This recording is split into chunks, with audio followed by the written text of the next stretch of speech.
Boubacar Camara ñoo ngi ko gën a xam ci ndaw nguur bu xarañ te maandu ku bàyyi woy bu neex a dégg ci douane def fa liggéey bu mucc ayib liggéey na ci yeneen bërëb yu ay jàmbur samp fii ak bitim réew ba ñëpp ràññeeku doon avocat di xelal ñu bare cib njàngam aada woon naa raw ab maasam lii dey sore na ak yëngu-yëngu langue politique mu ne ko fa ñukk songu mbiru ndaw ñi woo leen ci yeemu yeewu yebu jóge ci loolu jàngat bi ñu tibbee ci suñu gëstu dafa wane ne suñu réew waroon naa weesu bu yàgg fii mu toll jëm kanam ba askan wi duñu dund métit mu tar bi ñu nekk bi Sénégal moomee boppam ba tey mu toll ci juróom fukki at ak juróom ñett alal ju takku bi ñu dajale ci lempo bor ñaqu liggéeykat yi ak liñ ñu baaxee taxul ba ñu tabax réew mi ba mu jag ba méngoo ak yaakaar wu jaadu yu askan wi doon séntu ñun dey dañu dëkkee sant sargal ak delloo njukkal sunu réew mi ñu yar aar ñu defar ñu ba ñu mën a tekki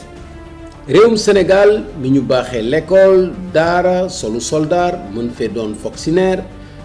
ak daan doole ci bërëbu liggéeyukaay yu bare tey xàmmeetuñu suñu réew ndax tuufkatu kaani yi ko lëmbe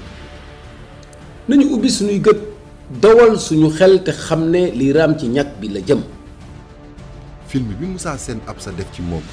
firnde na taxawaay bu am solo bi nga xam ni moo ngi ko am ngir jagal ëllëg. Comment a grandi Boubacar? Dans un contexte où je deviens aîné d'une famille de 7 personnes,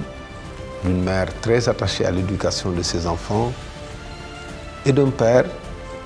qui était dans les forces françaises du Cap-Vert et qui se battait tous les jours et qui, pour la première fois, a eu une maison en location-vente à la Sicap rue 10, à la cité des célibataires rue Niette. Et c'est dans cette petite maison que nous avons grandi. Ce côté un peu bagarreur qu'il a et que beaucoup de personnes ne soupçonnent pas, bon, peut-être il le tient de son enfance et du milieu dans lequel on a grandi. Quelles sont les choses que tu n'aimes pas du tout? Les choses qui te révoltent? Les choses qui te font tellement, qui te mettent en rage? Ça, sans hésiter, je déteste le mensonge et la cupidité. lii bettul ni koo xamoon bi muy ndaw bokk ci RND ci wetu kàngam gu toll ni Cheikh Anta Diop Kamax wër na Sénégal fësal li yàqu ci réew mi li waral ñu war a xeex nguur gi fi nekk biral na ni ñu war a jëmmal ngir tabax Sénégal ci fànn yépp nag. Plusieurs fois, j'ai été rebaptisé inspecteur, maître, docteur, commandant, directeur général, secrétaire général, président du conseil d'administration, consultant. Je répondais toujours sans faire attention. En septembre dernier, la coalition alternative FIPOU m'a donné un nouveau nom, candidat. Là, je me suis dit, les choses sérieuses commencent. li gën a jaaxal Kamax ci doxalinu réew mi mooy ni ñu soppee kuréelu réew mi machine ur xaalis toj bopp kuj gi ak àtte kumba am ndey ak kumba amul ndey Kamax taxaw ci yee ndaw ñi ak jigéen ñi ni ñu war a defee politique ci anam yu rafet te amal réew mi njëriñ. Des secteurs jadis porteurs d'espoir comme l'industrie, le tourisme, la culture, le sport et l'artisanat se noient tristement. La souffrance et la pauvreté touchent aujourd'hui des couches sociales jusque-là épargnées et les réduisent à tendre la main d'une façon ou d'une autre pour échapper à la misère et préserver une apparente sutura. Les jeunes demeurent sans qualification, sans emploi, vivent dans l'oisiveté des communautés virtuelles autour du attaya, baignent dans un chômage déguisé en s'adonnant à des métiers sans revenu décent, se livrent à l'exode rural ou se jettent en mer pour fuir l'humiliation. L'éducation, la santé et la recherche scientifique, dont la qualité se dégrade sous nos yeux, sont des secteurs handicapés par les frustrations du personnel enseignant, de santé et des chercheurs, s'ajoutant au manque de moyens financiers. Les gouvernants n'arrivent ni à clarifier les conditions d'aliénation des ressources naturelles, ni à justifier l'implication de leur famille dans les projets publics et celle de lugubres lobbies d'ici et d'ailleurs dans la gestion du foncier, du pétrole, du gaz, du zircon, de l'or, du phosphate et des ressources halieutiques, entre autres. Le désordre persiste partout, sur les routes, dans les stades, aux frontières, dans les lieux publics, dans les maisons. La perte d'autorité de l'État est devenue flagrante et le manque de civisme presque encouragé. Les vertus du travail et du devoir laissent la place à l'apologie du liganti. Il s'installe alors le dóor marteau. Les fissures béantes du service public ont non seulement laissé en rade des usagers sans recours, mais encore ont démoralisé plusieurs agents publics compétents et consciencieux, tandis que d'autres fonctionnaires se sentent contraints de trouver refuge comme des dawlaxu dans les partis politiques au pouvoir pour accéder à des postes de responsabilité dans l'administration ou les conserver.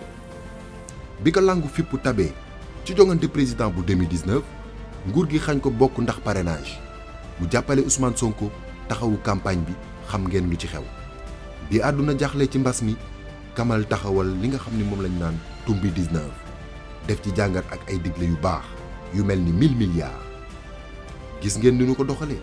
tong-tong bu kenn mësul gis ñëpp ràññee nañu Kamax ci digle yu rafet ngir réew mi nekk ci jàmm te am koom-koom bu naat te sax. Tumbi est un mot wolof signifiant émerger, sortir la tête de l'eau pour éviter la noyade. Il est vrai que la bataille contre le coronavirus n'est pas encore gagnée. On peut même dire que si les meilleures stratégies ne sont pas adoptées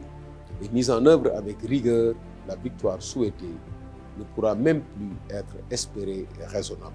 Kamax am na ngëm-ngëm te mën na defante bu ko jaree Kamax bokk na ci ñi nga xam ne ñoo taxawal Yewwi Askan Wi moom moo xalaat lëkkaloo Yewwi ak Wallu duppee ko plan buddi ci jogante ndaw réew mi nu gën te mu jur doole bi nga xam ni moom la penc mi soxla dafa mel ni Boubacar Camara Kamax ñoo ngi koy gën a xam ci xarañ ci wàllum politique koom-koom ak xeex ngir sàmm alalu réew mi. ci affaire Cour des comptes. Covid bi bu ñu gëmloo nit ñi ne que ñoom ñoo décidé def transparence dama ne la dañu dissoudre fonds bi avant affaire yi di am et puis li ci di gën a neex bi ñu demee ba gis ne dispositif bi ñu def am na dérogation mais dérogation pour wàññi délai la loolu jaru ko woon sax bu la neexee sax nga def dérogation mais nga wàññi délai yi rek ñu def dérogation ci visa préalable amul le ministère des finances dañu jël benn arrêté ne comme lii wóorul nañu taxawal benn commission pour contrôler avant tout paiement ñu taxawal ñu ne dañuy taxawal benn comité interne arrêté boobu ça n'a jamais été appliqué ce comité interne bi waroon vérifier les paiements avant ça n'a jamais fonctionné te comité bi waa fonds Covid dañ ci waroon nekk ak tous les gestionnaires de fonds pour que quel que soit lu mu gaaw-gaaw bu ñëwee ñu viser ko donc pour man dafa am benn système de fraude bu ñu organiser pour tong-tong xaalisu Covid loolu moom mooy sama point de vue et loolu du ci Covid bi kese dama ko joxe comme exemple marché public yaa ngi fi gis ngeen dossiers yi fi am tous les dossiers sur les marchés publics bu ñu ko toppoon benn par benn di ngeen xam ne alalu réew mi fi mu toll kooku parenthèse la woon bu doon man maay président di def discours loolu am te bokkuma ci dinaa ne 2022 day am na yu fi xew yoo xam ne yi lu bon la lu yàq réew loolu du ma ko nangu je ne tolérerai pas ça et dinaa jël toutes les mesures nécessaires li ci am nag faay yi ak képp ku ciy responsable mais pourquoi rapport bi pare depuis août ñu denc ko ba def remaniement ba dugal ci ministre yoo xam ne ils étaient dedans bu ñu fontoo du ñu ay xale il y a un système de bradage de nos ressources financières waxuma la nag les ressources foncières dinaa ci ñëw waxuma la les ressources naturelles waxuma la budget bi nga xam ne bii ce n'est pas sincère loolu c'est autre chose. tey nag dellu si na ak téere duppee ko tabax Sénégalu ëllëg di ci wan yoon bu muy jaar ngir tabax Sénégal ci fànn yépp ku am tuuti seetlu xam ne Kamax dafa yiitewoo lool yeete ngir tuufkatu kaani yi nga xam ni ñooy xalab xel yi. boog Kamax wax na ak borom xel yi jëf na ngeen gis bind na ngeen jàng li des mooy ubbi leen xol yi def ko ci